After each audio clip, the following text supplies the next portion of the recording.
और महागठबंधन जो है वो 110 पर था, अभी 85 पर, 18 सीटें डाउन चल रहा है।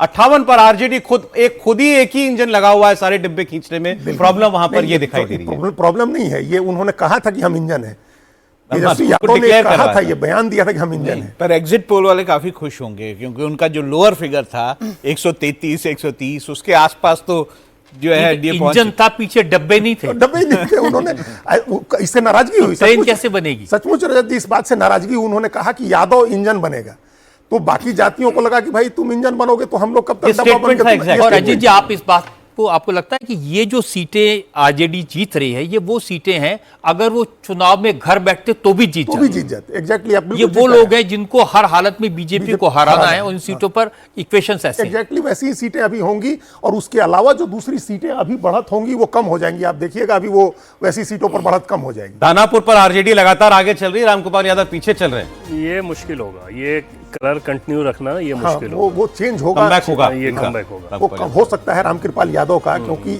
वो एसआईआर के सबसे ज्यादा असर वाला इलाका वो सीट हो सकता है।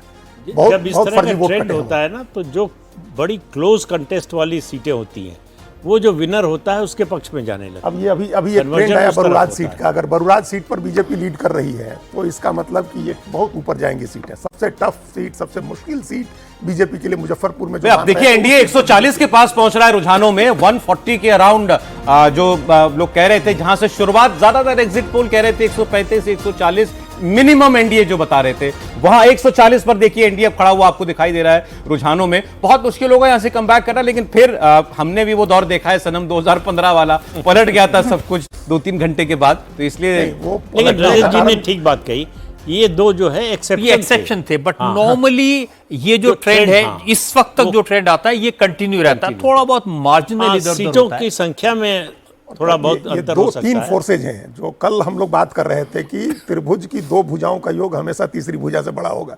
उस समय जेडीयू आरजेडी साथ में थे 2015 में। ट्रेंड जो दिखाया गया अल्टीमेटली हुआ वही जो दोनों के मिलने से होना था। हाँ, बिल्कुल। इस बार जेडीयू बीजेपी साथ में है तो इन दोनों को बढ़त होनी। 144 पर एनडीए इस वक्त आगे, 20 सीट ऊपर पिछली बार से और 21 सीट डाउन महागठबंधन चल रहा है। और इंडिविजुअल में देखिए बीजेपी ने लंबी छलांग लगाई है, 68 सीटों पर भारतीय जनता पार्टी अपने दम पर आगे चल रही है, 59 पर जेडीयू आगे चल रही है। उधर आप देखें तो आरजेडी 58 सीटों पर आगे चल रही है। पिछली बार 75 सीटें आरजेडी जीती थी खुद, तो अभी उसको बड़ी मेहनत करनी पड़ेगी वहां तक पहुंचने के लिए।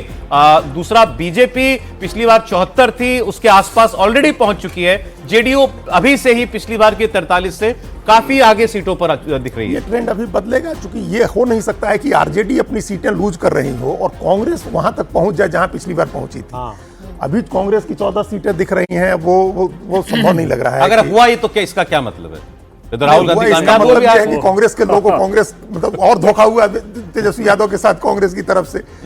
कांग्रेस के समर्थक और बिल्कुल ही नहीं गए उनके साथ। ये होगा कि कांग्रेस को कुछ फॉरवर्ड का वोट भी मिला जो आरजेडी को नहीं मिलता है, दलित का वोट कांग्रेस को मिला जो आरजेडी को नहीं मिला। कांग्रेस कहेगी हमको और सीट आपको देनी चाहिए थी।